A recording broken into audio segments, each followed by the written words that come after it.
నేను మీ doctor Ramakrishna MD general medicine Gemcare Medak. ఈరోజు మనము మధుమేహ వ్యాధి గురించి మాట్లాడుకుందాము. దాన్నే ఇంగ్లీష్లో టైప్ 2 డయాబెటీస్ మెలిటస్ అని అంటారు.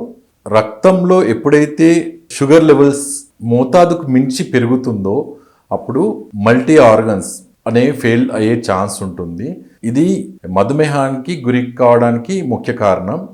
మెయిన్ ప్యాంక్రియాటిక్ గ్రంథి ఏదైతే ఉంటుందో అది మనకి ఇన్సులిన్ అనే హార్మోన్ ప్రొడ్యూస్ చేస్తుంది. అది మోతాదుకు మించి గ్లూకోజ్ని కంట్రోల్ చేయలేకపోవడం లేదా ప్యాంక్రియాటిక్ గ్రంథి ప్రొడ్యూస్ చేయాల్సినంత ప్రొడ్యూస్ చేయకపోవడం వల్ల మనకి డయాబెటీస్ అనే మధుమేహం అనే వ్యాధికి గురవుతాము.